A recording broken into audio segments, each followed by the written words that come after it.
You've heard the warnings. We could be headed over the so-called fiscal cliff. So what is Congress planning to do? Burn the midnight oil? Well, not exactly. Try this one. Going on vacation. That's right. Next month, both the House and Senate will take a one-month recess. They will put off dealing with tax rates and spending cuts until after the election. So do lawmakers have any other plans to actually fix the budget? Senator John Thune is on the Budget and Finance Committees. We spoke with him a short time ago. Senator, nice to see you, sir. Nice to see you, Greta. This week, Chairman of the Federal Reserve Board, Ben Bernanke, was up here, and he warned everybody up here that we're in deep trouble and there need to be some collective action. I hear many people say that we're going to hit a fiscal cliff. What are you going to do about it? Well, I think there are two things that we ought to do to avoid going over the fiscal cliff. One is to extend the tax rates that are set to expire at the end of this year, which would result in a massive tax increase on people, Americans all over the board next year. And secondly, to do something that would avert the defense cuts that are going to just devastate our national security priorities and replace those with cuts elsewhere in the budget. Those are two things that we could do. I think right now the fiscal cliff, as it's been described, it consists really of those two elements. And the concern is, according to the Congressional Budget Office, is that if we don't take steps to address that in the first 6 months of next year it could cost our economy 1.3% in economic growth, which, according to the CBO, would, in their judgment, probably result in a recession. Here's something that's particularly troubling, at least I think it's particularly troubling, is that last November the super committee couldn't come up with anything to handle the sequestration, the budget cuts. And then after they couldn't do it, it seemed like everybody gave up. All anyone did was talk about it. It still wasn't fixed. Now Senator Murray, a Democrat, is saying how important it is we move fast and do something about it, and even though nothing's been done since November on either side. Coming up in August, there's a recess. Everybody goes out. No one's doing anything about it. And the first time we're really going to hear anything about it is when the heat is put on all of you after the election, the lame duck, when people are making decisions who have been voted out of office. That's the problem. Which is a bad time to make that decision. The House of Representatives is going to act next week. They're going to extend the rates. They're going to pass legislation to extend the existing tax rates for a year so you don't have this big tax increase on January 1st. And I think the thing that's concerning, though, is you saw perhaps, and Senator Murray made a speech at the Brookings Institution earlier this week, and there was a story in the Washington Post over the weekend which said that the Democrats are threatening to go over the fiscal cliff if Republicans won't raise taxes.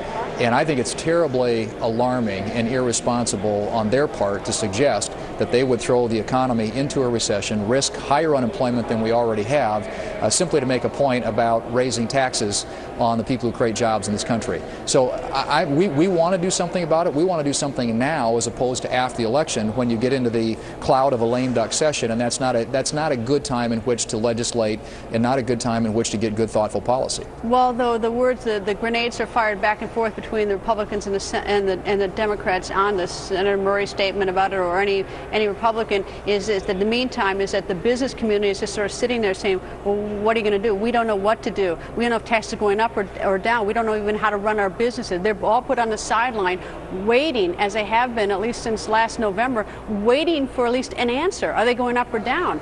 And it has stifled the economy by the fact that there's been inactivity here. Right.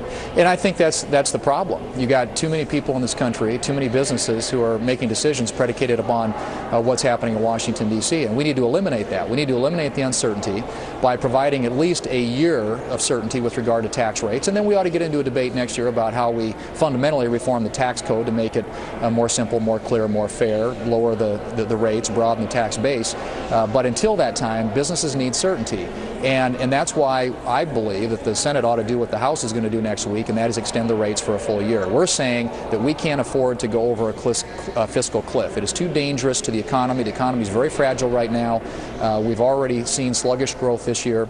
The President said 2 years ago, when we had over 3% economic growth, that it would strike a blow to the economy to raise taxes. Well, today the economic growth is considerably less than that. It's all about 2% or a little under, and now all of a sudden he wants to have this tax increase. So it's a mistake to raise taxes when you've got the kind of economy we're dealing with today. Republicans want to do something about that. The House Republicans will next week, and I hope that the Senate will follow suit.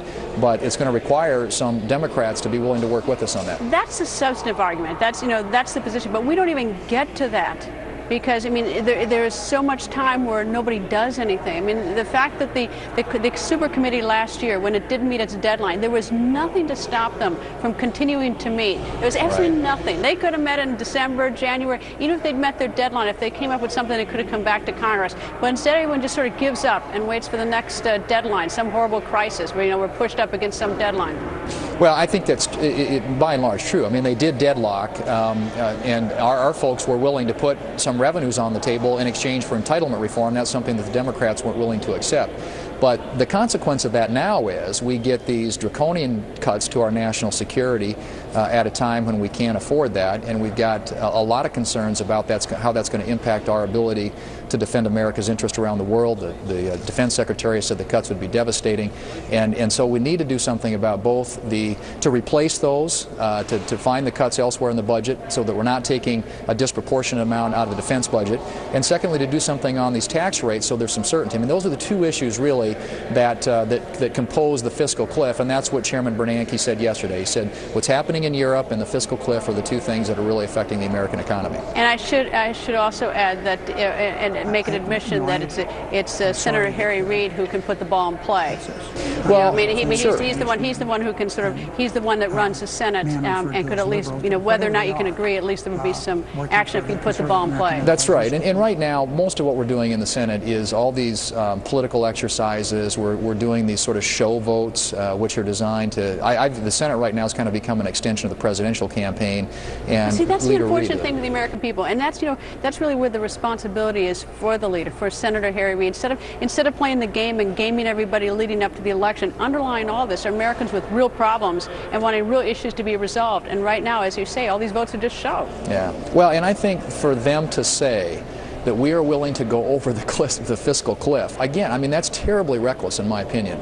And that's what some of the leaders on the Democrat side have said. And so far, the president has not walked them back from that. Now, I think in order to get this fiscal cliff addressed, it's going to take leadership from the White House as well. And I hope we'll get that. But right now, we're getting show votes on the floor of the United States Senate. We're not dealing with the fundamental issues and the problems and the challenges that face our economy and our job creators and the American people. So the president can make a call to Senator Harry Reid. Let's put the ball in play. Let's get some action. Let's get away from these show votes. Absolutely. I think that if that happened today, you would see some action probably tomorrow. Senator, thank you. Thanks, Greta.